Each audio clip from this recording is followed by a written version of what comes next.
Wonderful. So tonight is week 2 of Inmates to Entrepreneurs 8-week course. We're going to be talking about first steps this evening. As you remember from last week, a couple of quick reminders. If you can make sure your username is who you actually are. I have a couple of iPhones. I have a couple of people with just first names. If you could at least give me your first name and a last initial, that would be super helpful. If you're not sure how to change it, you can message us in the chat. You can email me. You can change it yourself if you're able to, just so that we know who you are and I can make sure your attendance is actually counted. Also, like I mentioned, this is being recorded, so you will all receive a recap email from me tomorrow. You will have this recording or recording from last week. If we have any links that we share in the chat, if there's any additional information, all of that will be sent to you as well as the PowerPoint. And then, like I mentioned, I know a couple of people have already said Zoom is causing them issues as well.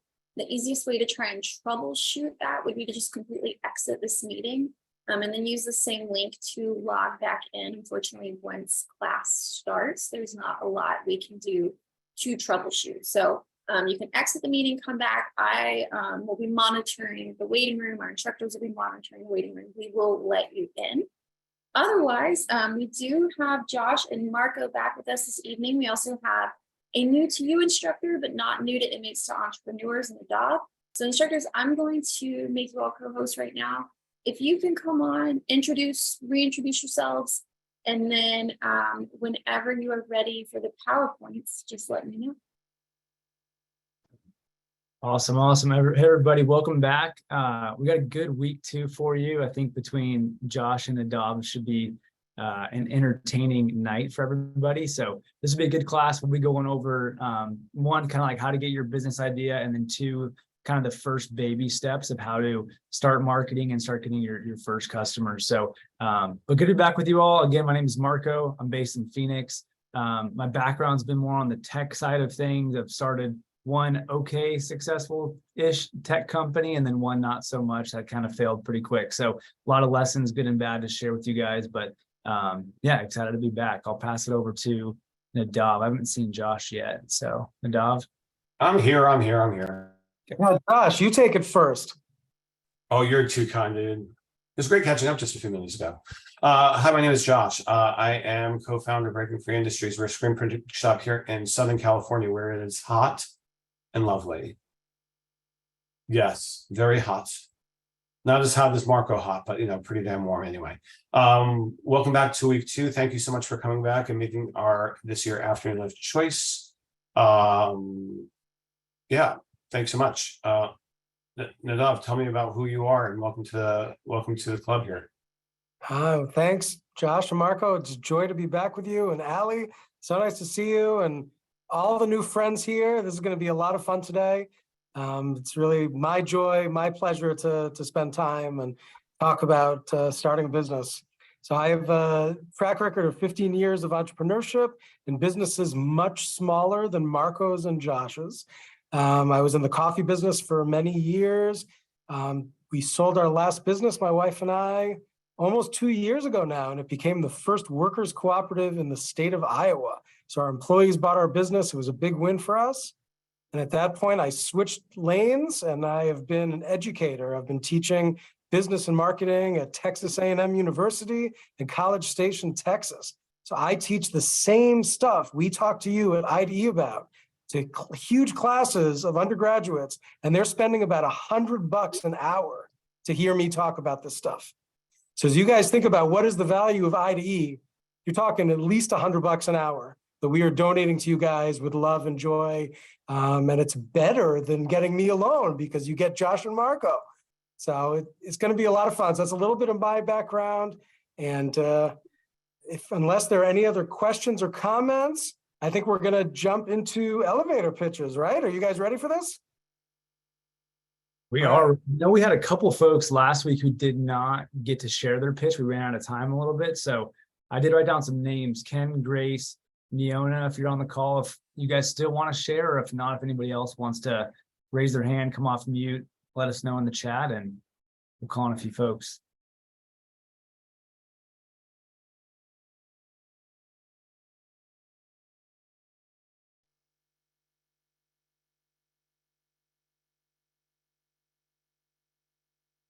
Let's see. While folks are mustering up some courage, I guess, to share their elevator pitch, just a quick reminder, Josh gave a good example of what your elevator pitch should be like.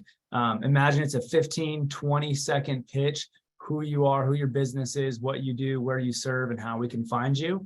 Kind of a simple who, what, when, where, why, how is the best kind of framework you can use. So do any folks want to come off mute and share? Yeah, I'm seeing the note from John that he was trying to unmute. We might have to ask Ali for technical assistance.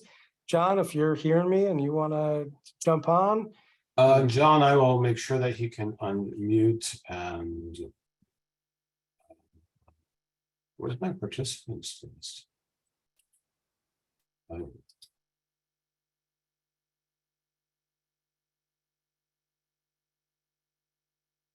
There we go. Can you hear me? Can. Welcome, John. Thanks for volunteering to be the first victim here today to give an elevator pitch. Will do. I'm John Kruger. I'm with PK Homes. We provide quality student housing at an affordable price. Short and to the point. Where are you located, John? And where do you do student housing? We're located in Georgia, but we've been approached to do a project in Alabama near a university. Awesome. So that's the one extra piece I would encourage you to add there at the end. Is short, sweet, concise. That's perfect. I just need to know, hey, my son or daughter's going to University of Georgia or wherever it is, right? Like, is that where you help with student housing? Or maybe I know somebody who goes there. So I would add that one little pitch there at the end for the universities or whatever student housing that looks like for you. Georgia, Alabama, wherever that is. That's a great pitch though. Thank you. Nadav, Josh, thoughts? Yeah, I'm just typing here in the chat when we here for a second. Nadav, go for it. Yeah, I think, John, thanks again for being the first to share. If anything, your problem was that you were too concise, but it was very clear, right? And as Marco said, we just needed that much more, and if you say, hey, my name is John, we're in the student housing business, in case you have a son or daughter that is going to be at the University of Georgia, our spot is at the corner of whatever streets, right? Or this name place. The next thing that you could do is to say, yeah, everybody knows us because of the free TVs, sign a lease, get a free TV. So we always have that chance to add on that one more thing that sticks in the back of people's head that they might remember you by. And those are kind of the elements of a good elevator pitch in my mind. So yeah, I would love to hear those things from you next time. So are you actually in this business, John? Yeah, I know you're muted, back to being muted now. I'll take care of that. All right. See if There we go. Yes. The reason I wasn't specific is right now we have confidentiality agreements. We went in with a different business initially, but were actually approached and asked to do this type of business in a couple of specific areas in Alabama to solve a problem, a very real problem. And if we are successful in doing this, we hope to expand it into other universities. That's great. Housing is a great market. That's kind of one of the businesses I grew up in with my parents. And, I think it's student housing in particular is very interesting. I've lived in college towns a long time. There's huge demand for student housing. It's a little bit of a different market, but I think it's great. I'm very excited for you, John. What's different for the rest of us on the call to think about, John is very unlikely to run into incoming college students or current college students in an elevator in a networking context, right? So it might be the parents of students, might be somebody they know, but the context of that elevator pitch is a little bit different. So Josh, what do you think? I do love it. The general things that we want to solve with the elevator pitch overall is just tell me who you are, tell me what it is that you do, tell me the name of your business. If you can give me something cheeky and clever or something insightful and relevant for your business, why should we be talking now? And I'll give you an example for that in just a second.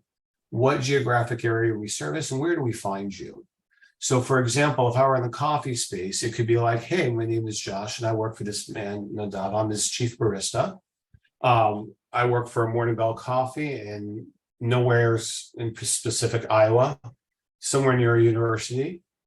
You can find us online at Morning Bell Coffee on your socials.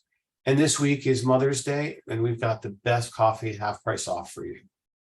Something that is just, why should we be talking today versus just kind of snoozing on by?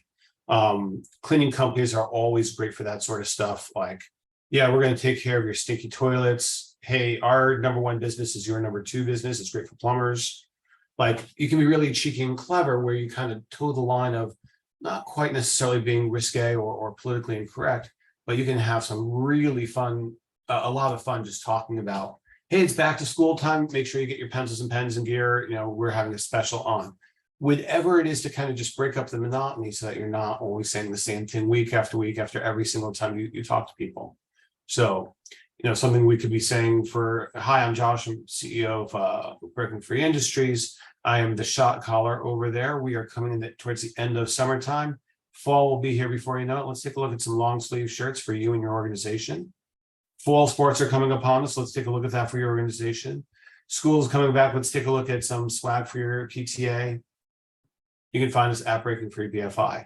Those are the things where you kind of just break it up and getting a reason to reach out. Where do you specialize in? What's hot for this week? What do you need to do to be, what's a reason for us to connect?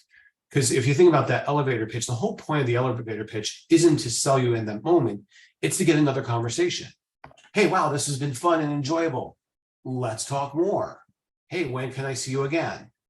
Like, I've just given you my one line, my pickup line. I'd like to have coffee with you. Can we talk about this some more? That's what we're kind of going for.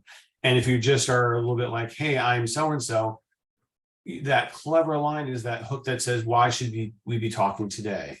Like, if I'm a chiropractor, it's like, well, I'm not in chiropractic. Why do I need to talk to you today? Oh, have you been in a car accident recently? I'm looking to talk to people about who play baseball. I've got the special technique that helps people with sports. Things of that sort where you're kind of doing that. Anyway, let's hear from, I'll shut up now because I can just talk. Who else wants to go? Who else wants to go? And if not, we can go right into material and we can circle back later. You guys were so much more lively, like you were more into just raising your hand last week. What happened? I think we need some Red Bull. I see Mr. Sean Smith is unmuted. I see Ronak Patel just put up his hand. I will take care of Ronak first. I'm sorry, I didn't quite catch that. Could you please say? Okay, so mine's not quite as clever, but it's Yes. very concise. I'm sorry if it's loud here. This is about the quietest place I could find. You are fine. Okay, so my name is Ronak Patel. I founded Tech Therapy. We're a cell phone repair company, also specializing in data recovery. We're located in Jacksonville, Florida, and you can reach us at techtherapy.com. Okay, so you can have a lot of fun with this one too. Between the data recovery and cell phone repair. Because who amongst us have not busted a phone at some point in time over the last 20 years? Dropped it in the toilet. Yeah. And you can mention that as part of your pitch. Who has not dropped your phone in the toilet? Who has not dropped your phone in the pool? Who has not dropped in your, you can even make a Sam I Am, like if you go to ChatGPT, you could probably do a pitch on exactly what you're talking about in the deal of Dr. Seuss. Oh, I actually did that today. That's not where I got this from. But I did do it. Well, but take it to the next level and make it a little bit more fun and have like be a little bit witty about it. I was talking to a friend who he was calling on a business, and the name of the business was called Jedi Junk Removal. And when you call them, they actually answer the phone mimicking Yoda. So I'm like, dude, when you leave a message, you should leave the message as someone like Yoda. And he's like, shut up. I'm like, come on, no, you really got to do this. So I went to ChatGPT, gave him a whole script. And I said, you should leave him a message and send an email as if you're like a Star Wars nut. Like, that's how you get people to, that's how you get to be memorable. Hey, because the other thing is that part of that personal service business is being personal. We all do stupid things. Being special. being special in that way, like the Jedi example, nobody's going to confuse you with anybody else, right? When you're like, oh yeah, the Jedi junk people, right? You're not getting confused, and that's magic. And the same thing could be said for the cell phone repair.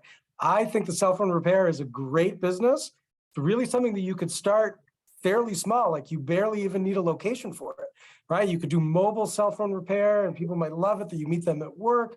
I think there's all sorts of ways that it can be done, and it's clearly needed, right? It's like a huge market that's growing. Another nice thing about that business is there's a lot of small fish, right? It's not like there's Amazon that fixes all the phones, right? So there's a lot of small businesses doing that, which tells you, cool, I could be another small business doing that, and there's room for me to do that. So that's another one of the things going for that market. But I like it. Great job, and thanks for sharing with us, Barak. Thank you. Ronak, I love it. I thought it was a really, really good pitch, like Nadav and Josh said. I think the big key for you, like focusing on, is like, how do you get people to remember you, right? Because when you break your phone, it's one of those things like you drop your phone in the toilet or you smash your screen, you're trying to find somebody in the next hour because your life is on your phone, right? So the key for you is not necessarily getting customers or people when you give them an elevator pitch, but just being memorable enough. So maybe like Josh's stuff, right, of like some cheeky lines and stuff could help somebody be like, oh yeah, I know a guy, I know Ronak, like he fixes phones. Let me just call. I guess you couldn't call, but let me go find him real quick, borrow a phone and call him. But that'll be the key for you. I love the business, so like Nadav was saying. So thanks for sharing. That's great. I saw Mr. Sean Smith was unmuted earlier. I don't know if anybody else wants to go, but we'll call on yes. Mr. Sean Smith, let's see if we can get you unmuted.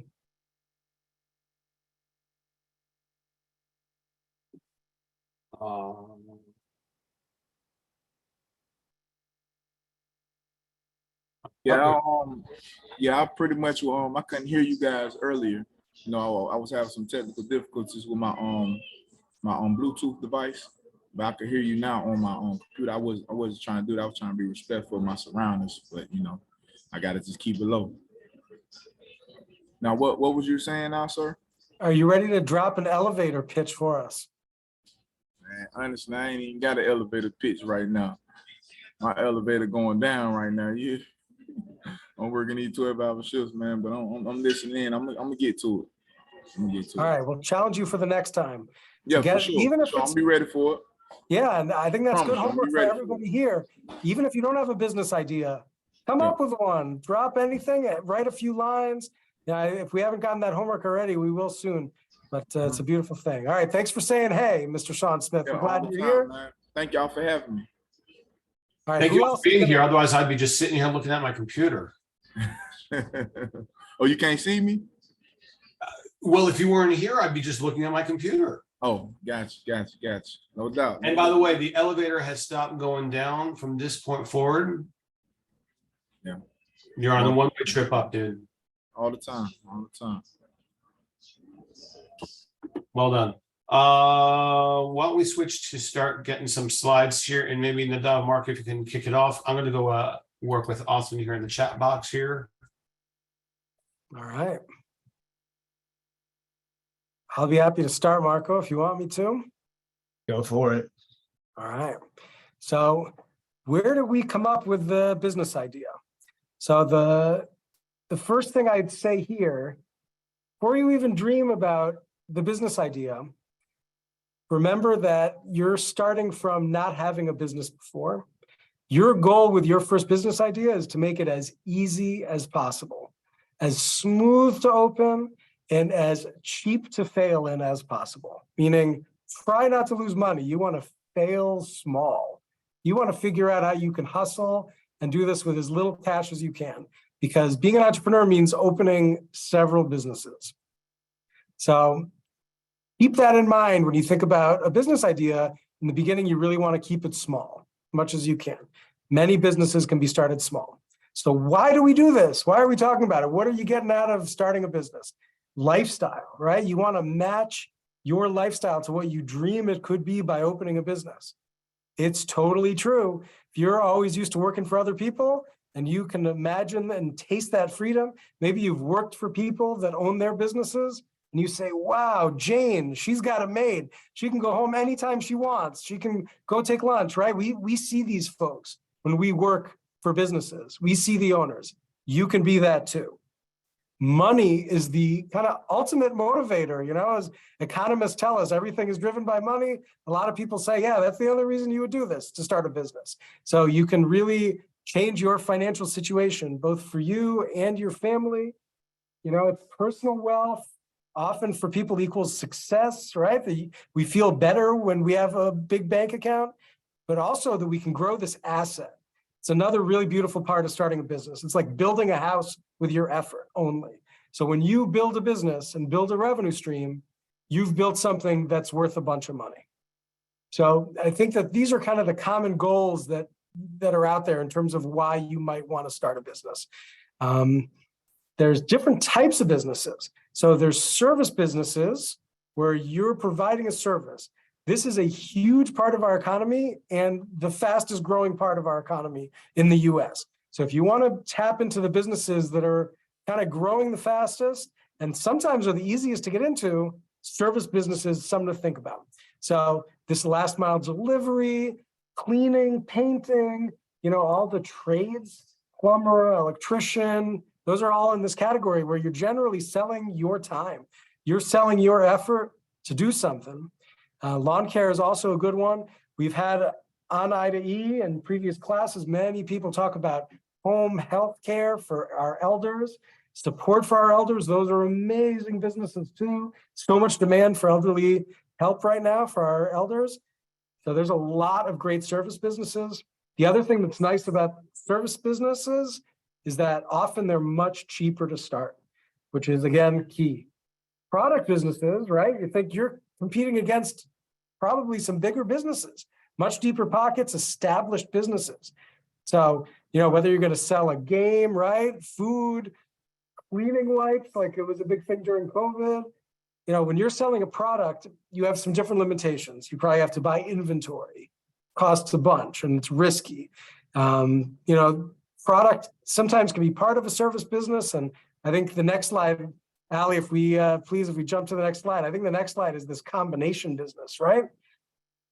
Let's see, with this blended product or service where you sell two things together. If you have a salon and you also sell hair products, it can be a little bit dicey to say it's one or the other. But often in those cases, folks make more profit off the services. All right, Marco, I'm going to throw it over to you here to take over in the middle as factors in selecting. Yeah, I'll just add on to the one key thing there, what like Nadav was saying with, if you can create a business, I think that is a service business that you can sell a product on as well, you can make a lot more money, like Nadav is saying, right? So like if you have like a mobile car detailing business, for example, where you start out, that's a service, you're going show up to somebody's house and you detail their car. You can sell them like an extra air freshener and some extra stuff like that. That's like an extra add-on product, right? So it's a great way to make a lot of extra money without really doing a lot of extra work if you can do both of those together. But yeah, factors in selecting your business. Some of you guys already have your business. A lot of folks probably don't have their business, right? So the question becomes like, hey, how do I know what to do, right? And so a couple bullet points here on like how we recommend you choose which business to go into. But at the end of the day, like, I think you got to kind of do something that you either know something about or you really love doing, right? And so it's usually going to kind of be one of those two things. The proven market aspect, yes. Like if you're starting a lawn care business or a car detailing business or a house cleaning business, like that's proven out. Like people have done that before. They've started those businesses. There's nothing really new for you to like prove out necessarily. So I think there's a big thing of just like looking internally and saying, okay, hey, what do I know a lot about? Like, am I an expert in like landscaping or car detailing or house cleaning? Have I done that stuff before? Whether it's formally in a job or not, doesn't matter. A lot of those things you can actually learn. Or hey, do I just love that type of business for some reason? Maybe I just love being outside. And so I'm going to start a landscaping business because I just want to be outside and with customers outside all day. So there's some kind of key factors in there. We can kind of keep rolling, I think, to the next slide, Allie, if Josh or not has any other thoughts. Josh, you ready to take back over? You want to go? Sure. I'm good. Slide? Sure. Okay. It's interesting. I did a boot camp last night for folks who recently came home in Los Angeles last night. And I did that this boot camp is basically all 8 weeks kind of boiled down to 90 minutes. So super compressed course. And when we came to the version of this slide, which is really like a bullet point, one of the guys was like, well, shouldn't I kind of intern for a job before I get ready to launch? And well, my comment back to him is like, well, to the extent you can keep your day job, go for it. But all too often getting that job is a little hard. So this guy was telling me that he went from being a gas station attendant to a gas station mechanic to owning about 3 or 4 different gas stations over time. So point being, if you can keep your day job, keep your day job, and then have your side hustle, have the side business that's going on, so that you know your rent's going to be taken care of, that you know you're going to, because you're just going to make better business decisions when you're not relying on your side business yet. When you're making consistently more money from your side hustle than you are from your day job, then you're like, huh, if I'm able to make, just as much money from my day job, if I did that full time, I could probably easily make double the money I'm making right now, if not more. So yeah, there's that. Yes, if you can keep your day job, do that. Make sure you have enough money to cover your day to day. Get the commitment from your partner, significant other. Having a business is like kind of getting a baby. Okay, fine, you can easily shut down the business. You can't really shut down your kid. But you want to make sure that you're going to get a commitment from your significant other, because this is a huge, it's money, it's time. It means that, sometimes depending upon your business, you could be getting a call Saturday night, you're out to dinner with your partner, and you're getting a call because you know what, you're in a cleaning business and they popped a flood and they need to clean it up. All kinds of things can happen. So make sure that you have commitment from your partner. Identify not just one mentor, have yourself like a whole army of people.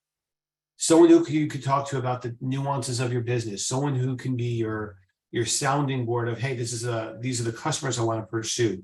Someone who could just answer the phone when you're just like, you're down and you just feel like you suck. All of that stuff will happen. And to the extent that you can identify multiple partners, you will quickly know, when I am feeling this way, I am going to call Nadav. When I'm feeling this way, I'm going to call Marco. When I'm going this way, I'm going to talk to my partner. When I'm feeling this way, I'm just going to drink heavily and just bury my head in the sand. No, don't do that. It's a matter of getting yourself your small army of support to go through it, as well as be discerning. The people that you may think are going to be helpful may not be. Telling mom and dad, maybe not the best idea. If you think that they may not be supportive, maybe you wait a little bit before you tell them. But overall, know very well that most people, when you say that you are doing something big, their intuitive desire is to support you. Meaning that if I turn around and say, hey, I've got a food truck and I'm going to be at the Great Park on Saturday, please come by and buy a taco from me. And if I told all 40 of my friends, probably all 40 of them will show up. Give people an opportunity to support you. Give people that opportunity. And that's a beautiful, optimistic take on it. And I wish that for everybody.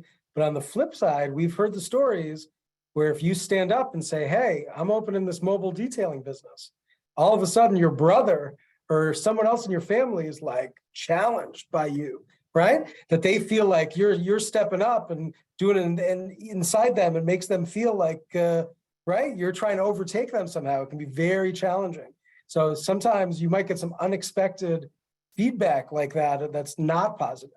And your goal is to really minimize that and be gentle with your family in that way. But sometimes when you step up and you say, I'm doing big things for myself, that can be scary to other people because it makes them think, why aren't I doing that for myself? As part of a thing.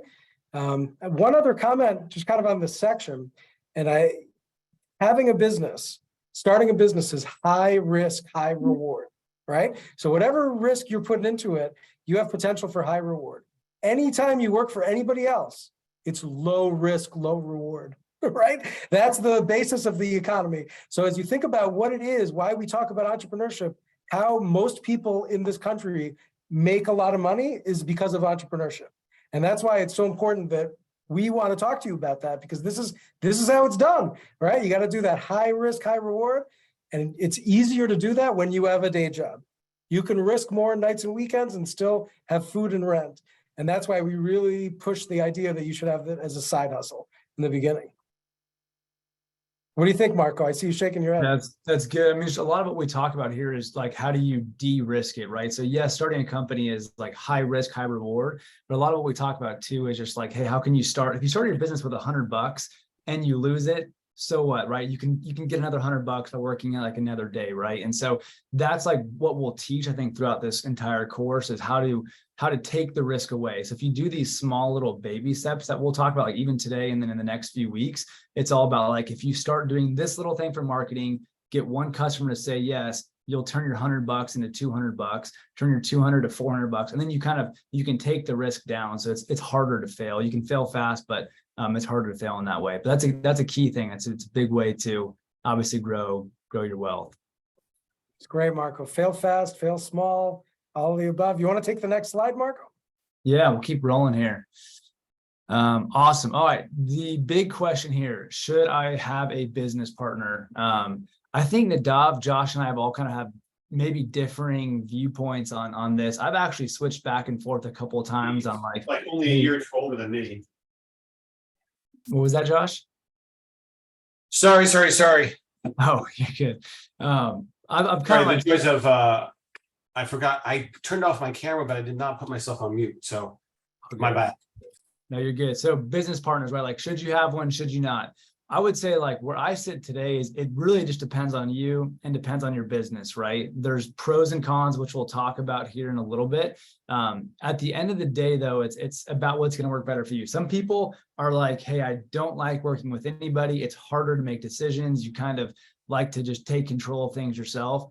You're probably not the best person to have a partner, right? Because it'd just be easier, faster for you to make decisions on your own versus let's say like, hey, there is somebody that you know that does have maybe some more money, that has a similar passion for a business, or they have a skill set that's different than yours, then maybe you go partner with them, right? So let's talk about some of the pros. The pros to having a partner, to starting your business with somebody, is that person could have somebody who has knowledge that you don't have. Let's say you're starting a house cleaning company, and let's say they know a bunch of people already, or they already have potential customers. Like that's maybe some knowledge that would be beneficial for you. They could be a good sounding board. Obviously, if they have some money that they can also help contribute, maybe that helps if you're trying to buy a food stand or something like that, right? You can buy a little cart or something together and you can split some of the costs. The big cons though, right? Like if there's a disagreement, like if you're co-owners of a company and you have a disagreement, you have to find a way to make a decision to move forward. The slower you make decisions as a small business, like the more risk you're putting, right? Because that's how companies die if they go too slow, if it takes too long. And so you just don't want to have to sometimes have somebody where you have to fight back and forth with of, hey, should we put flyers here, or should we put flyers here, or where should we be spending our money? There is a big thing we'll talk about, is like if you do have a co-owner and a partner with you going into business, you have to have the awkward conversation when you start about what happens if it doesn't work out. How if we get into a big argument 1 year from now, how are we going to decide who gets to keep the company and who gets, it's kind of like, I guess, going through a divorce, right? But like trying to have that conversation like early up front and say, okay, hey, how would I buy you out if we disagree on something and you want to leave the business? And usually getting that in writing. It doesn't have to be something super formal, but I would recommend just typing up something, having you both sign it. Hey, if there's a disagreement, this is how one of us might buy the other person out. But yeah, if you do end up picking a partner, you obviously looking for somebody with integrity, complements your talent, like somebody who's going to have that same level of work ethic as you. That's the worst thing you could do is, pick somebody, I guess, who doesn't want to work as hard as you, thinks they're just kind of there for the free ride, right? So I'm a fan of not really working with family members. I think it's kind of tricky a lot of times because then you kind of mix family and business as well, or like even close friends as business partners kind of can't work out, because you have to be willing, if you take on a partner, to basically have somebody who, yeah, it might get ugly. The breakup might get ugly and you might not want to talk to that person again for a long time. So there's pros and cons to both. We're happy to talk about more specific examples, but Nadav, Josh, your guys' thoughts on having a partner? Don't. I have thoughts. So I was always counseled by all my mentors, my parents, everybody, never to have a partner. Never, ever, ever, ever. All my businesses, the only partner I had was my partner, my wife. That was it. Even that is a lot. Just thinking this through, right? Imagine you do something alone. You have a cleaning business. The phone rings, you go do it. A customer offers you, hey, maybe you want to go clean this place, so pivot a little bit. It's always on you. You get to make that choice. As soon as you have a partner, every choice has to be a meeting. Every choice gets that much heavier, a lot more complexity. So it just makes it that much harder to be able to do it. So I'll just pass on the sage advice that I got. Never, ever, ever have a partner. For what that's worth, right? Well, so to build on what Nadav said, I may not be as, I'm pretty adamant against partners too. I see the virtues in them. The challenge that you have is that somebody has to be ownership. I've heard the term of a co-CEO and co-president and co-whatever. When you have 50-50 ownership, the problem that ensues is somebody needs to be the leader. Somebody has to be the shot caller. Somebody has to say, this is the direction in which we are going. So to add a little bit of color to this, we can have a money person, but the money person's got to be a silent partner. You want to give me your money and I'm going to run the business? Okay, fine. When it's a 50-50, I say yes, you say no. Somebody has to be empowered to say, this is the direction in which we're going. And that has to be not an unquestioned arrangement, but there has to be a mechanism where this is how we're doing it. So should you have one? Sadly, I've seen them blow up more often than I've seen them succeed.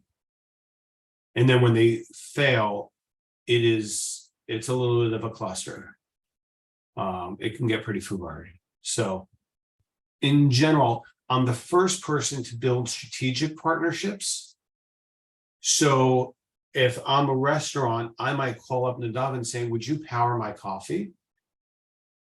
Can I bake goods for your coffee shop and you give me, I'll sell your coffee in my restaurant and can you sell my pastries in your coffee shop?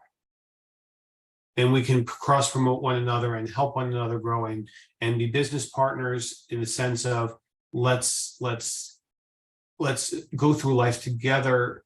Well, and work together and leverage buying arrangements and again, have a level of working together. But when it comes time to leadership, I don't care what your political stripes are, but we have one president of the United States at a given time. I don't care what you think about the qualifications of that. I mean, Steve Jobs ran Apple. Tim Cook runs Apple. There's no question about who the person is. And if that business happens to fail spectacularly, Jerry Yang, Yahoo, like we will look at that person as they took responsibility for it and things didn't work out as well. Yeah. So there's that.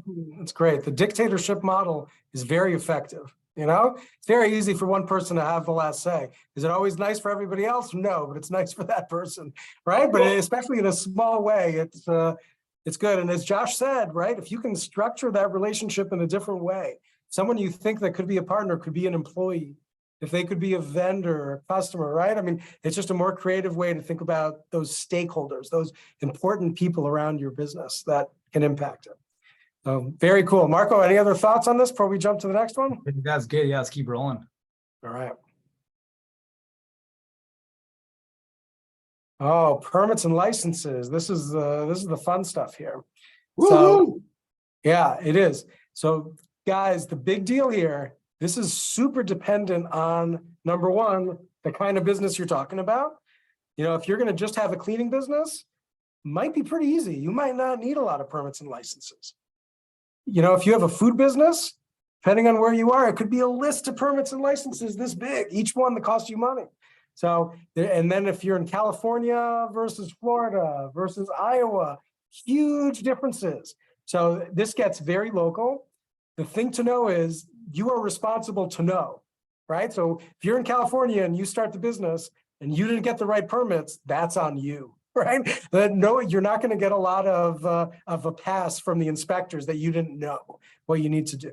So yes, Secretary of State is a good source. SCORE is a good source. Do research online to figure out what permits you need, to start a business. Visit your competitors. Act like a customer. So if you're like, hey, I want to do mobile phone repair, who are the other mobile phone repair people? Maybe not in your city, maybe in the next city. And you can find a broken phone, pay $100, go over there, get your phone fixed and chat them up. See what you can find out about the permit situation. It's you're going to find out a lot by talking to people and trying to get as much information as you can. So it can be very dicey. Business plans is something else that you want to think about when you get ready to launch. So we're going to have this as homework, right? This is going to be part of the homework. It's thinking about the one-page business plan. Basically, you're trying to draw out what is the plan here. Try to clarify your vision. So money needed to launch, capital. How much you need is really dependent on you. If you're like, hey, I'm going to start a student housing business. You are well-funded, right? Like that is not a side hustle that you can start. You must have some money to be able to provide housing. You're buying commercial real estate. That's 25% down minimum, right? Plus the credit to be able to get that mortgage. So when you hear that someone is in the housing business, they are well capitalized. For a cleaning business, you might only need a mop and a broom and a way to get to your customers. It doesn't have to be a car. It could be your buddy dropping you off or your mom, or you walk there, you take the bus carrying the mop. This is the hustle, right? So every one of these businesses can do a different thing. Each one can make a bunch of money, right? You could have a housing business. If you don't structure it right, you can lose your shirt, lose money every month on rent. And the person out there taking the bus to go clean can be making more money. So you have no idea about the profit at the end of the day. It's how it's structured. One quick thought I'll add in there, Yeah, Bob, on jump in. capital launch. I think one of the best examples of like, you don't really need money to start a lot of businesses is like a painting business, right? You can start a painting business, put out flyers, whatever we'll talk about in a little bit, get a potential customer that is interested in you painting their house or painting a room or something like that, right? You can show up without any painting supplies. You don't need anything, right? You just show up with a pen and paper. You give them a quote for their room of whatever, or wherever you're going to paint. Then if they end up accepting your quote, you take a 20% deposit. You take that deposit. Now you go to Home Depot, you go buy all your paint supplies and stuff. You come back, you finish the job. Now you made $1,000, right? So in a lot of cases, there's ways where even if you don't have a lot of money to your name, if you have $10, maybe you can buy some flyers we'll talk about and still potentially get some customers, and then get your customers to fund your business is a good trick way to kind of start as well. That's a great point. And a lot of word of mouth in there too. We're going to talk about flyers, but word of mouth is great too. There's great comments there, Marco. So again, you should have enough money so that you're not risking your rent, your food to be able to start doing this. Figure out how to start and hustle your new business for as little as possible. And we've said this before already today, right? There's a reason why we're saying this. It's real easy to spend more money than you need to at the beginning. And your goal is to test the waters, right? Do a little bit. And then if it doesn't work out, pivot, do something else, right? The cell phone repair doesn't work. Cool, I can go clean houses, right? You can pivot and change, and as long as you don't commit too much, really helps you as an entrepreneur. So what tech do you need? These days, one cell phone, you can probably do everything you need. You might not need a laptop. You might not need much. We're going to talk about this professional services bit a bit more. Accountant can be pretty important, at least to get you started sometimes, depending on the business. It can be real dicey the first time you have the first year tax return and you don't have an account. So getting an accountant in your corner is extremely helpful.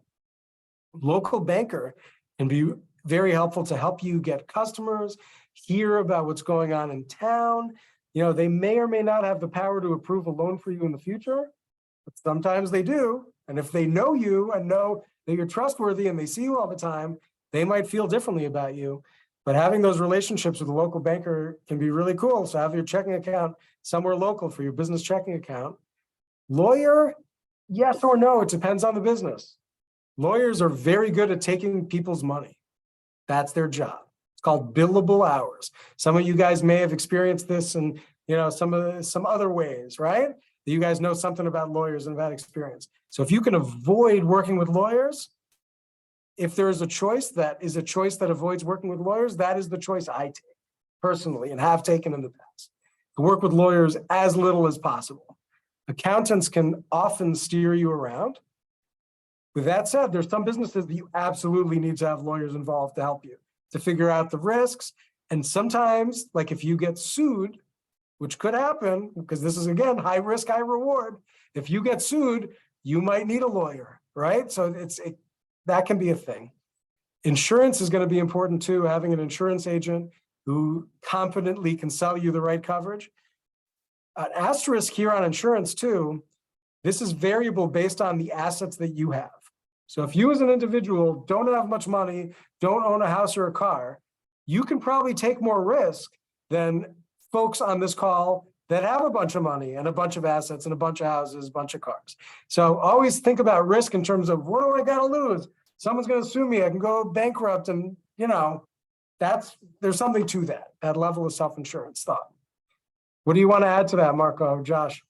Yeah, there's one more quick thought. I mean, I think a lot of these things, some of them sound scary, right? Like, go get an accountant or a banker and a lawyer and stuff. Like, these should never be things that stop you from starting your business. I think this is where a lot of people can kind of get held up a little bit. They're like, oh, I don't know how to do accounting and finance stuff. I don't know like what permits and stuff I need. Like, I would always say my advice is like, do the bare minimum that you have to do. Like, if you need a permit, licensing, like, go get that stuff. But like, if you don't really need something, I would try to wait as long as you can, focus on getting customers, making money, and then you can kind of go add on like extra technology and stuff, right? Just do the bare minimum I think you need to get going. Whatever you're like legally required to do, I guess is kind of my big suggestion. Josh, thoughts? Yeah, I mean, the whole premise of our class here is that we're trying to teach you how to do this with $1,000 or less. And even $1,000 is a little hard to come by. So it's like, how do you start these businesses on how do you start these businesses overall? Lawrence Carpenter, who's our chairman of the board, started his business with about $250 and a trip to the dollar store. And now he's got an 8-figure business that operates in 4 states in 2 different business lines. It's commercial cleaning, and he's divested into trucking too. So it's like, you can do it. And the cool thing about starting with small resources is that when you're starting at small, you make small mistakes. When you start small, you are building it organically, and you don't have that pressure of, oh, I need to be able to pay back and service the debt. I've got an interest payment that's due. So keep in mind the amount of money it takes for you to live, but go slow. And if you think, oh my gosh, I can't do this business for $1,000, well, then make the business simpler. Start it smaller. One thought, hey, I want to have a restaurant. Wouldn't it be cool to have a restaurant? That'd be awesome to have a restaurant. Well, maybe you don't have a restaurant. Maybe instead of a restaurant, you start with a food truck. Well, I can't afford a food truck. Well, maybe you don't start with a food truck. Maybe you just start doing small, party catering, where you're just going in somebody's house and catering for business, birthday parties and anniversaries and things like that. Or that you're doing you're working in a taco stand that is just at the local park for Soccer Saturday. Whatever it is, take it and break it down to a smaller component so that it feels a little bit more manageable. And then when you hit that kind of like, okay, I can't do all of these things, but I can do that. Think about what you can do. I'm going to call out Tim Mitchell, and we're having this little sidebar about apparel. You know what? Start with 20 shirts, ink them up, and then you sell them out of swap meet. Start small. Start it as small as you possibly can. And then we go forward from there. That's what I have here. Next slide.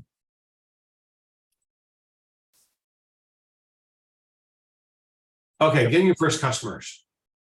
I think is it my turn? Yeah, go ahead. Yeah. Okay. Marketing's expensive.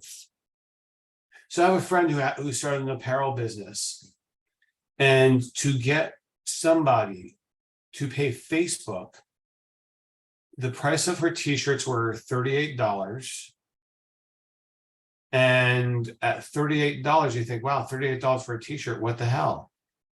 She was spending $8 a shirt just in marketing. That's $8 in marketing just to get you to buy a darn shirt. It's a lot of money.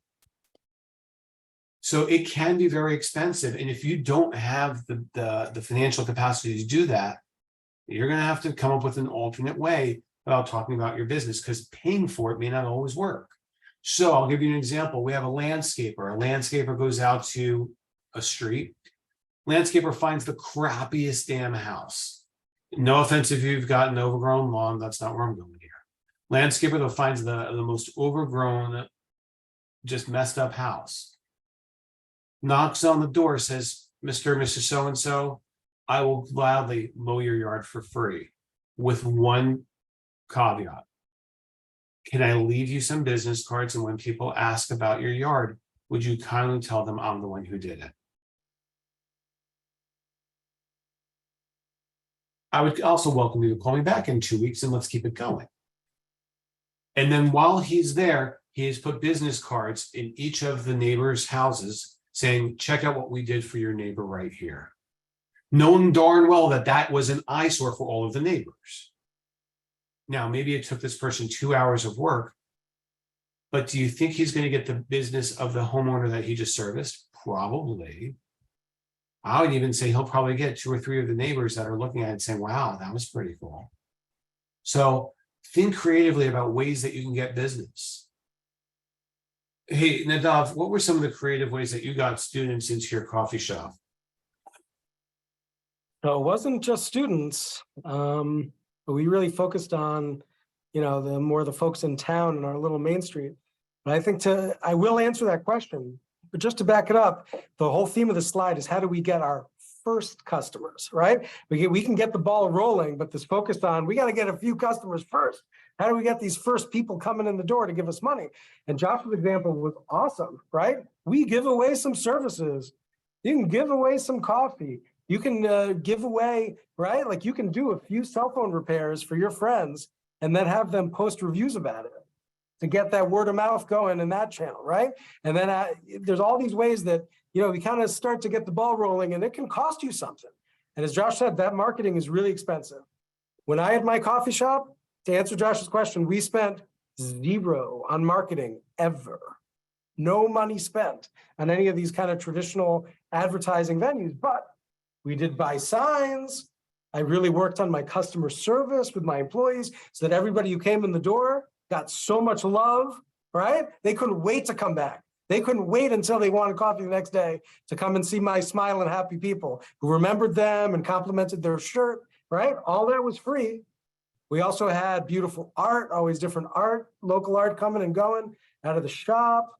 We also had really self-deprecating signs. So I had my employees paint the A-frame signs that would be outside the door, always with crazy, silly stuff. So people driving by, walking by, we get noticed, right? Also free, just takes time and effort in that way. So figuring out ways to get attention, to get people to take a chance on you and to get that kind of attention is really what we're talking about here. Right, Josh?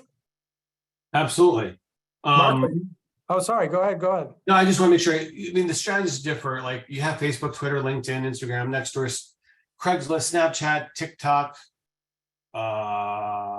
Please. Yeah, there's a whole bunch of them as far as where you start posting crazy wonky stuff. YouTube short form video is kind of where things are at now.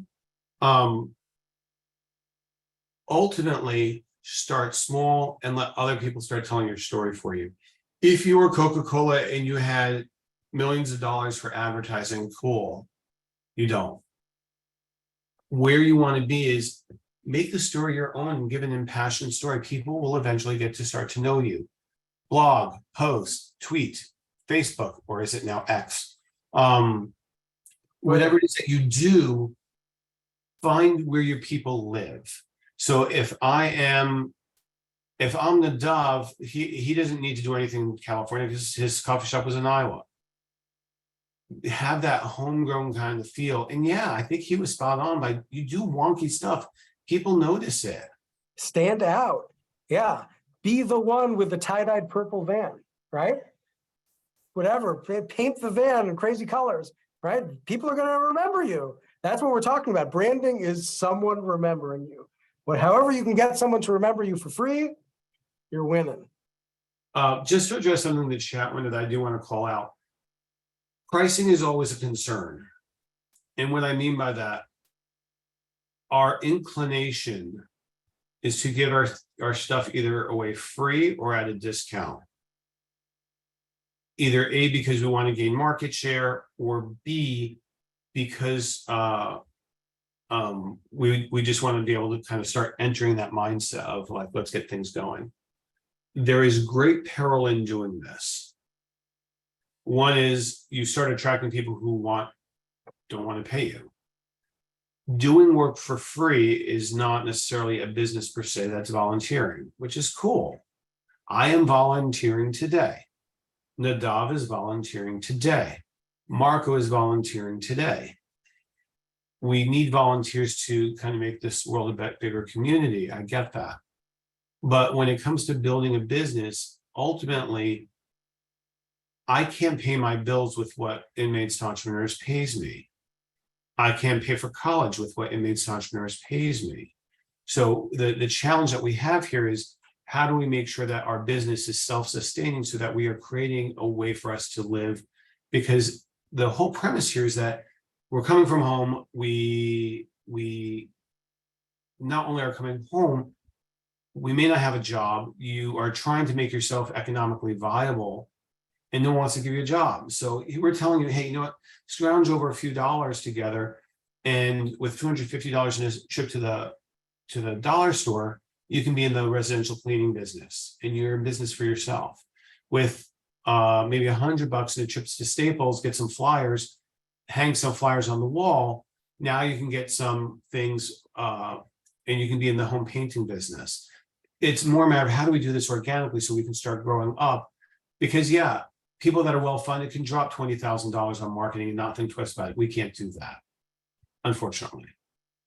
So, Marco, what were you going to say? Yeah, I mean, I think the big thing, like pricing really fast, talk about that because we don't really cover it in the course, but I think you'll be shocked at what people are willing to pay sometimes for services and different things. And you'll shock yourself, right? Like you'll go show up at somebody's house to go quote them for a job, and you'll tell them it's $1,000, and you're thinking, you're like scared to death to tell the person it's $1,000 for that job. And then they don't even shrug or think twice and they say yes, right? And you're like, oh my gosh, I just made $1,000. And so don't discount like what you think you're offering. If it's a product or a service, like people will pay. If people don't pay, like go try somebody else. If somebody else says no, like then maybe your price too high, and then maybe you should come down a little bit, right? But like you would be shocked at like what people will pay sometimes for products. And I think that goes back to even this slide of like, there's a trade-off. When you own a company, there's a trade-off with like where you spend your time, where you spend your money. So don't waste your time posting on Facebook, Twitter, LinkedIn, Instagram, Nextdoor, create like all of these different social media sites. Like that's not going to bring you business. And it might, right? But like as one person, you don't have the time to do that. Like pick one thing, pick one like social media channel just to start with, so you have some kind of brand presence. But it's about a trade-off of like where you spend your time, where you spend your money. That's important to consider. Great points here, Marco. So I have two thoughts here. Hey, Nadav, can I just jump in for a second, just to pick off a chat window? Getting started is hard. Starting your own business, there's 1,000 reasons why that's hard. The pricing piece isn't so. Now I'm going to explain for a second on a very goofy example as to why. If I take my car out and I go to the car wash today at the gas station, I expect to pay between $8 and $12 to go through one of these drive-through car wash thingies where the automatic machine kind of does its thing. I sit in my car and I'm responsible either for vacuuming myself or just continuing to let it air dry. If I go to a store where I pull up and they kind of pull my car through and they kind of do the inside job and finish up, I'm probably paying between $20 and $40. Now, if you are in the mobile detailing business, your pricing should not be any less than if what you would see in that competition space. So if you're pricing a mobile detailing business at, I don't know, $25, that's too low. It doesn't make sense. So if you think about it, it's like, well, if I go to someplace else and I drive somewhere that's $20 to $40. My price point where I should be charging starts at $40. And part of your initial research when you're starting a business is, what are other people charging? Nadav, when he's in the coffee business, he could say, you know what, I can go to Dunkin' Donuts, I can get a cup of coffee for probably like $2. And go to Starbucks and pay $4. Somewhere between 2 and 4-ish is where I probably want to be ish.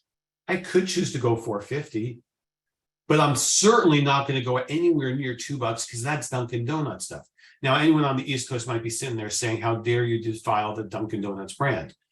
But it's not defiling the brand. It's more a matter of Dunkin' Donuts has more of a blue collar kind of common person's coffee experience as opposed to Starbucks, which is a little bit more snobby.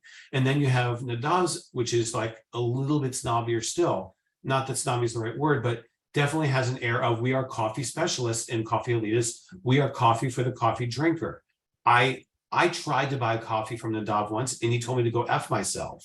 Not because he doesn't like me. In fact, I think he loves me. But he said, no, because you won't appreciate it. You don't drink coffee. My coffee is not going to taste good to you because you don't drink coffee. But I want to support you. He's like, you're my friend. That's supportive enough. Don't buy my coffee because you're not going to like it. It'll be a waste of money. Like, he knows the value. He knows his price. He knows where he stands. It's just that way. So know your price, know where you stand. Starting a business can be really challenging. There's 1,000 reasons not to do it. We covered them last week, some of them. But pricing is look around, see where you're at, and stand in what you think that you are worth. I understand that we have been told, some of us for many years, we were told that we were less than. Some of us have been conditioned in very cruel ways that we are not worthy of a million things. Here is your opportunity to say, I believe the value I provide is X, and let's see what happens. Okay, I'm going to get off my soapbox. Nadav, if you can continue. No, it's so good, Josh. Yeah, everything you said was totally right. And, you know, I think that it is, when you put yourself out there, it's very hard to give a price, right? And especially when you start a business and you're like, I'm worth this much. It's really hard to hold that line. And psychologically, we understand, folks, right? We've all been there too, where we did not own a business. We were in your shoes once. But on the other side, we will tell you, your price is clear to your customers. So the best thing to do is act like a customer. If you're doing cell phone repair, look in the market, act like a customer, see how much it costs. You'll know, right? Be like, it's all between $260 to $280 to fix a screen where I'm at. You're not going to charge $200. You're not going to charge $400. You're going to charge between $260 and $280. You have a lot of clarity. The thing to keep in mind is service. All right, I put this in the chat too. You can post all day on Facebook, whatever, right? Twitter. What you say is worth a lot less than what your customers say. Every time you interact with a customer, you have a chance to make it so amazing that they will post about it. Every time you interact with a customer, every time you clean a house and you do just that much more. So that's what I challenge you guys on. And when you have that high level of service, your price becomes less relevant. Because people aren't coming to you because they care about the price. They're coming to you because of you, that you're special. You make them feel special, you know, that you've brought that extra level of service and love, and that is free to you. It just takes that effort and seeing that that's possible. So what do you think, Marco? Is it my turn for a slide yet, or are you going to get That's this one? good. Yeah, keep rolling. You want to take it off? I guess I will happy to. All right.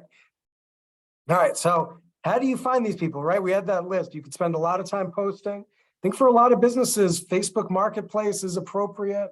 Instagram is appropriate. Again, this is a place where you want to see where your competitors are doing. Sometimes you can be on the same place. Sometimes you might say, hey, they're really big on Instagram. I want to be Facebook Marketplace. Try to be a little bit different than what is happening. Websites have gotten less important for many businesses over time. I use the Square payment processor for Morning Bell Coffee Roasters, our coffee business. You know, we had the Square like payment at the counter. So when you have that payment system, they give you a free website, totally free. And with the online store, everything. So I think that's still open for, like, if you take payments through them, you can set up a free website. Last I heard it was, and that's good enough for a lot of businesses. So I don't encourage anybody to spend too much money on websites a lot of the time. Is it nice if people search for you that they find you? Yes. There's ways that you can make that happen even with your Facebook page, as long as your name is clear. Email can be really good for building your brand. It can be hard to get people to sign up, but it can be good depending on the business. Word of mouth is the big one. This is the one that should be blinking at you right now. Any business that you're in, this is the most important thing when you start out. You want your customers telling a beautiful story about you and about your service and about what you've done. Again, bring it back to that service thing I just talked about. When you're amazing, people want to talk about it. So find a way to encourage that talking about it. Ask people to leave a review. They will. Some percentage of them will.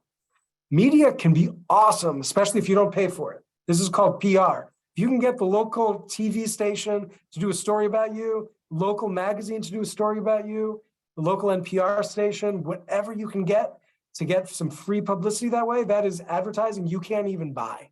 Better than that. Like, I got a lot of great free news stories about me and my business that were like amazing, and they're out there forever. So media here, don't spend money on this advertising, but get it for free if you can.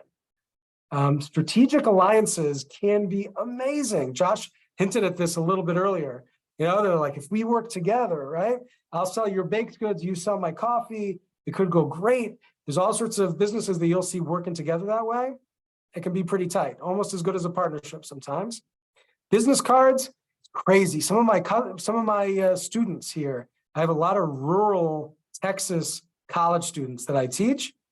Business cards is a legit marketing thing for them. And I'm always so surprised, in my marketing class that, they bring up business cards because in their rural small towns in Texas, that's how they do marketing. They leave business cards at like the local breakfast place and the local coffee shop.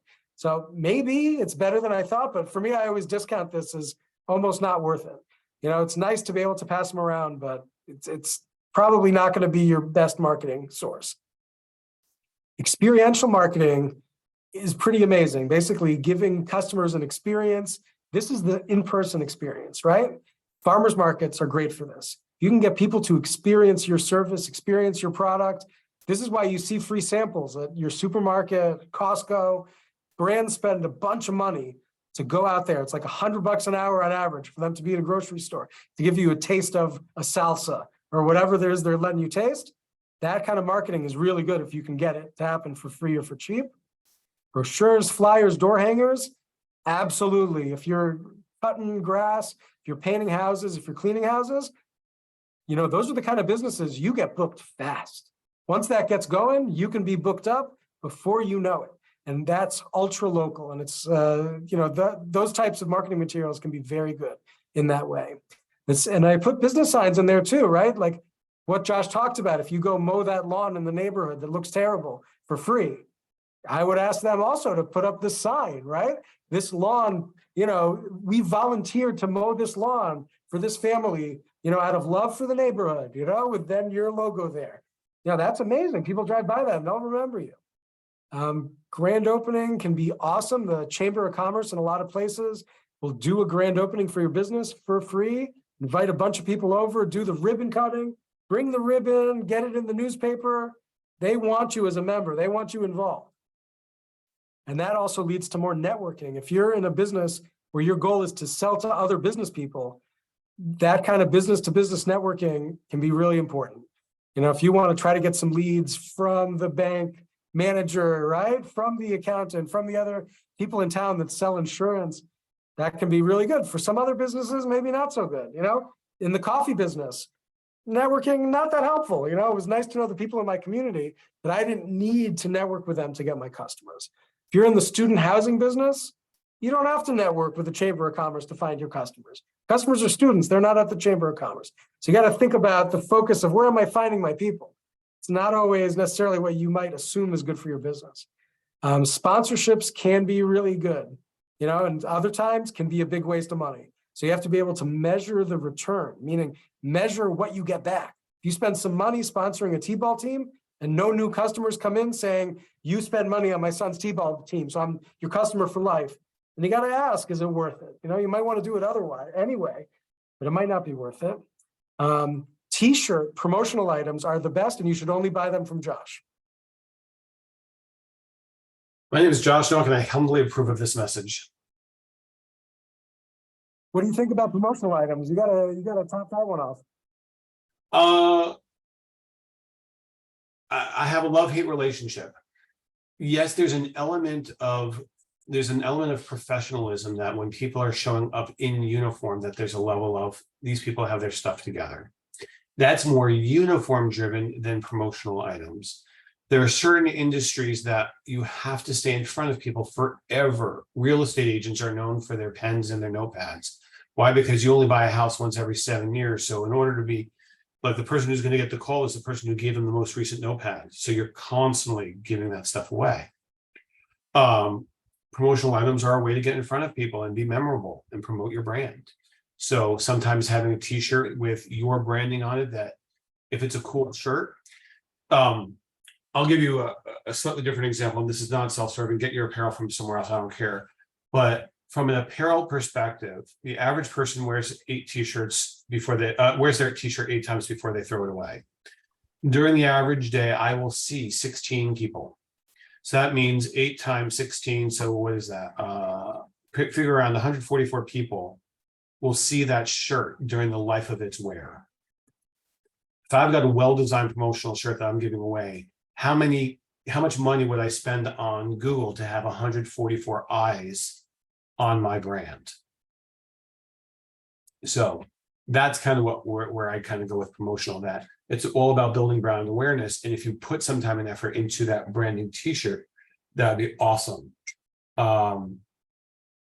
Yeah. Then the second thing, one of the things I talked about for marketing back in the day before I had an unwilling relationship with handcuffs, I was in the tax business. And when I started that business, I was talking to a tax partner at PricewaterhouseCoopers, large international tax firm and accounting firm. They're fantastic, all that. And this guy was like, look, when in doubt, if you find that you are not having great traction, here's what I suggest that you do. Take your laptop. Make sure that you have a way to charge said laptop. Make sure you have an internet connection. Rent a van for the day. Get a banner that's going to cost you $50 at Kinko's, whatever it is, in big ass letters. Put at taxes done here. Get 2 of them, one for each side of the van. The third for the back if you really feel so inclined. Drive that van over to H&R Block and just park outside of H&R Block.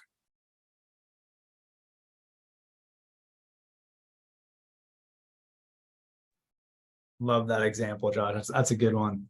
Like, it's not about, like, we could talk about price. The problem with price is that someone's always willing to do it cheaper. And the person that's looking for cheaper is usually somebody who, the person who buys cheap is someone who's only looking at price and doesn't value the service. So you're kind of getting what you're kind of teaching your customer that I'm selling myself out to the lowest bidder. And when you do that, they typically want more from you, are not willing to pay for the extras, and you're going to end up working really hard for less money. So that's kind of where you're at. Be wonky in your marketing. Like, be so crazy as to, go literally to your competition, knowing very well that now that H&R Block has spent millions of dollars to drive people to their store. And here I am, I never did it, but here I potentially am coming into the shopping center with a van that I'm renting for, I don't know, $79 for the day. That's my office expense. And how many people can I pluck off by saying, hey, next. And maybe $5 cheaper than H&R Block, or maybe I price match them. But the line that once we get to that spot and we get to the point of conversation, what I used to tell people when they were talking to me about H&R Block, I would say, well, what happens when you have a problem on April 16th? It's one thing to have the return done, but you don't have questions just on the time that you have an appointment. You have questions when your child goes off to school. You have questions when your business gets started. You have questions throughout the course of the year. And when you have a question, the person who did your tax return, they're on the beach. They're not working. They're done. So think about what makes you different and how do you compare yourself versus other brands. And then you can leverage off of that. As soon as you get away from price, you start talking about what it is that you do, what makes you unique. Because I got news for you. I think Walmart's awesome on many levels, but I hate shopping there. It's great for pricing, and no one really does it cheaper, but it's never really, no one goes to Walmart saying, wow, that was a really great experience. Like, that's just not what we do. We are grateful that they have everything. We're grateful that it's one-stop shopping. You might have a great interaction with an employee, but that's usually not, that's not what they're known for. They're known for low prices. And that's what you're there for. You're there for one-stop shopping, low prices, nothing more, nothing less. Don't be Walmart, because you can't compete with them. If you want to know what happens to people that compete with Walmart, they're in the retail graveyard. They're just not here anymore. They're done. They call it the Walmart effect for a reason. Walmart comes in, all the small businesses go out. Yeah. And Josh, your example of taking the tax van and parking in front of H&R Block, I think is a really good example. And I guess my takeaway from this slide, right, of there's a lot of marketing activities and things you can do to try to get word of your business out there.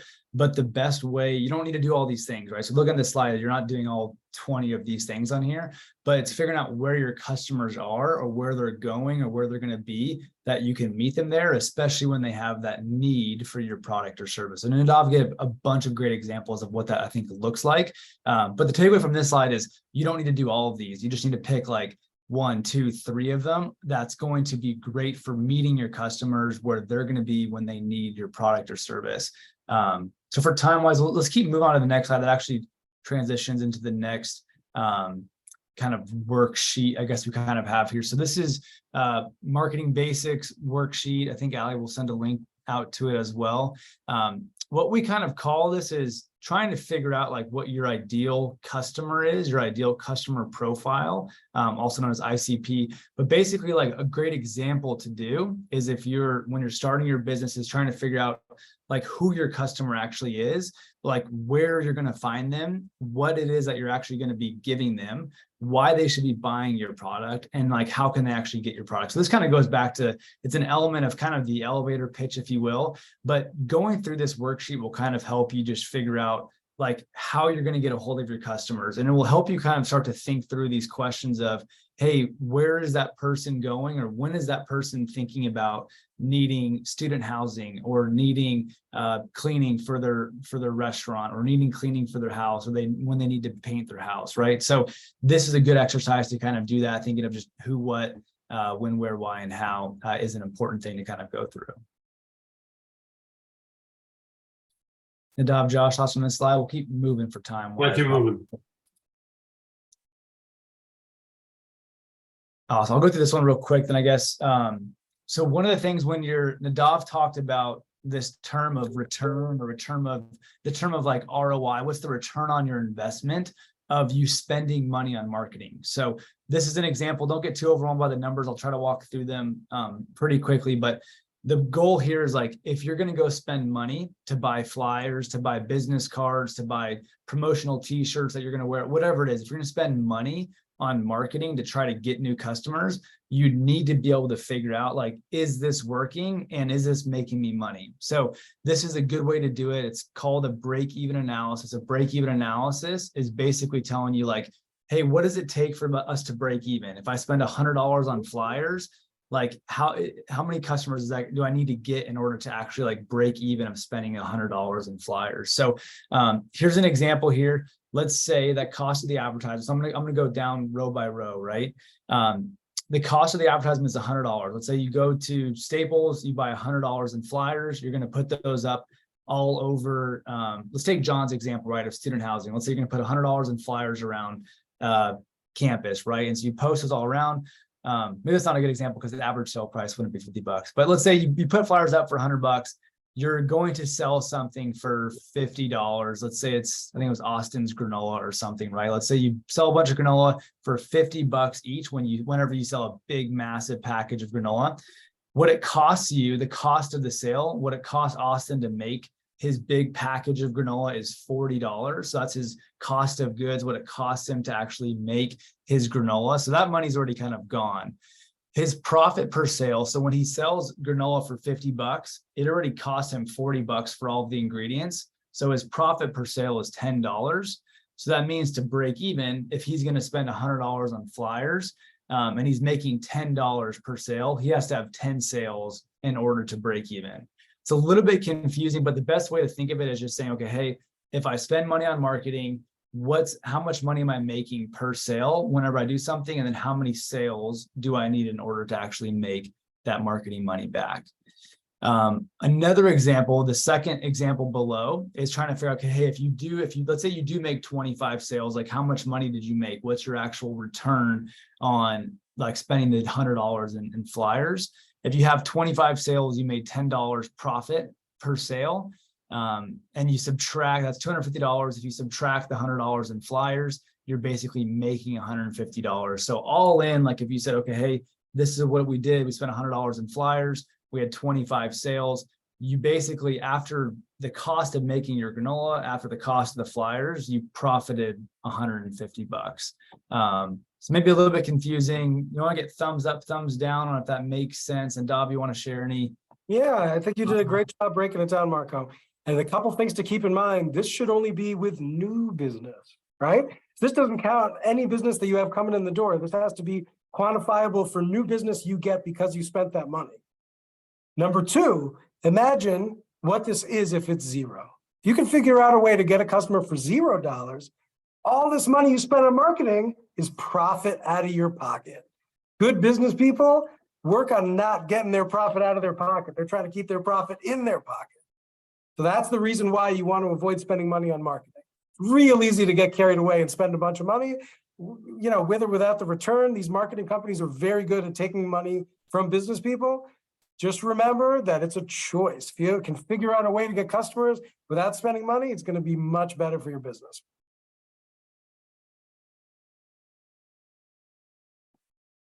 All right, I guess I'll take this one unless Josh wants to. You can do it. All right, so what do you want to do? Like all these different things you can try to do, all these strategies to get customers.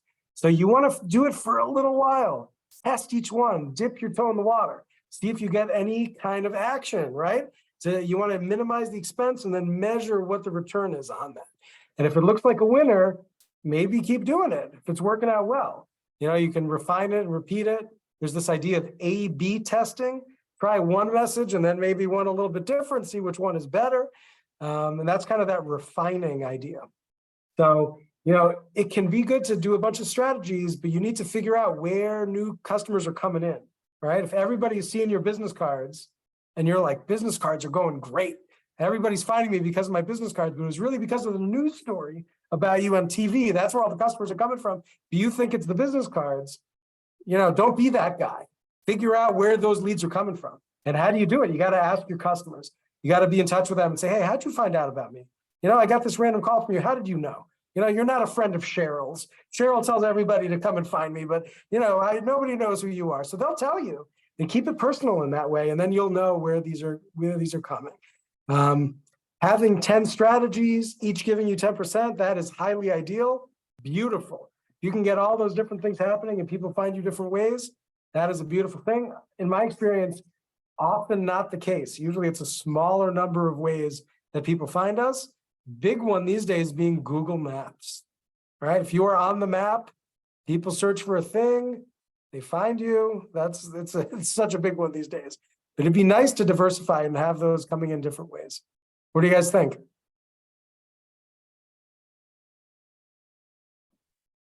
Anything to add there? I feel like we're in our last 5 minutes. I think you nailed it. Yeah, I'll plus one. Definitely set up a Google My Business page. It's free and pretty easy to do. I think Hal, you might have resources on how to set that up. But that's one thing we talked about last week, right? When you name your business in a good way. So when people go on Google Maps to find something, it's super easy to find you. But yeah, tracking, like Nadav said, also like ask every single customer, hey, how'd you hear about us? Now that you're going to start your own business, you'll start to realize when other businesses are trying to figure out from you, like those different marketing pieces, right? So you'll notice every single company ask, hey, how'd you hear about us? Whether it's online or in person, people will ask that. So make sure you ask that question. The other thing that's kind of helpful is in order to measure, it's helpful that you actually write the stuff down. Hey, thank you for reaching out to me today. How'd you hear about me? Oh, it's no, John told me about you. Oh, cool. Rock and roll. I found you. I saw your promotional items. I saw someone wearing your t-shirt. Cool. Interesting. Like you always want to be in the what am I doing that's working and penetrating through somebody's head? What brought us together? So yeah, helpful. Like I'll get somebody every now and then. A lot of our customers happen to be people in the criminal justice space or the social justice space. Hey, how'd you find this? Oh, I Googled, I just found a LinkedIn article that you wrote, or I found a video that you were in. Oh, cool. Or the Forbes story about Josh Nowak. Oh, dear If God. you guys haven't looked at that. It's a big deal. This guy was in Forbes. Yeah. But that was really, really helpful because that was the first time that my mom actually realized I wasn't going to be a fuck up for the rest of my life. So it was really helpful to have that. Up until that point in time, she thought I was like, she had totally written me off. And I just sent it to her. She's like, oh, so you actually are actually doing something over there in California. Yes, Mom. Okay, next slide. Your homework for next week. 3 marketing strategies that you think you want to use. Not one thing's going to work. What works for me may not work for you. What works for Nadav may not work for me. Figure your passion here. Continue working on the elevator pitch. Check out that marketing break-even exercise and the marketing basics. Multiple times in this chat today, I've dropped my calendar information. Nadav has dropped his email. Ali, if not for you, Nadav, Marco, and I would be sitting here playing cards, having a virtual happy hour. Without our attendees that are showing up every week, Marco, Nadav, and I would be having happy hour playing cards, which would actually be kind of fun anyway. But thank you so much for your time and engagement. Ali, you are amazing. You are a rock star. The slides will be pushed out tomorrow. The recording will be pushed out tomorrow. If you're not getting them, that means we don't have your email address. So if you don't get an email from Ali some point tomorrow, that means that we don't have a good contact information for you. If you want to get some sidebar guidance and helpful advice, by all means, reach out to us. We're happy to do just that. And let's meet up all same time next week. There was something to come back in the chat before. I think it was just dealing with the marketing and the pricing. The whole element around pricing is that don't be the cheapest. You will never win that war. Someone will always work for less money. Sell on value, always on value. And then when you sell on value, it's harder for people to reproduce that. If I'm giving you this cup and I charge $1, Nadav can come around and say it's 99 cents and we'll go cheaper. Next time you go, laugh at yourself when you're at the gas station or you're at a traffic light and you need gas and there's 4 gas stations and the one on the far corner is a dime cheaper. The reality is that you're saving $1. But if it's a dime cheaper, I'm going to go across the caddy corner one because it's gas is gas is gas. If it's saving, unless I've got some incredible arrangement with, I don't know, Shell, I'm going across the street to get what I need. Maybe, just maybe, I'll compare the two on the direction I'm going. Okay, I've got the Mobil and the Chevron. The Chevron's a nickel cheaper. I'll go to the Chevron because it's in the same direction. I don't want to have to do loop-de-loop and try and get it all the way over to the other side. But still, I'm going to try and I'll go across because it's cheaper. And yes, Lois, you are selling your business and yourself. You're always selling it, even if it's not you personally, as Nadav has said, you're selling yourself in the sense of this is the culture that and the brand that I'm building. And we're going to get more into branding a little later on in the course, but I'm selling the notion of what we stand for. So Nadav is selling incredible coffee, incredible small town feel and experience. Anyway, Ali, did I miss anything or are we good? No, you actually nailed it this time, so thank you for that. Thank you, Even Josh. a blind acorn finds a nut every now and then, Ali. Yeah, I mean, it only took what, like 3 years, but you did it. Thank you. Thank you, Josh, Marco, and Nadav. Without you, we would not be here. We appreciate you volunteering your time, your knowledge for all of us tonight. For everyone else, like Josh said, I'll send the recap tomorrow. Our next class will be next Tuesday, August 15th. If you have any questions in the meantime, please don't hesitate to reach out. Otherwise, I hope you have a great rest of your night, great rest of your week. Thanks, everyone.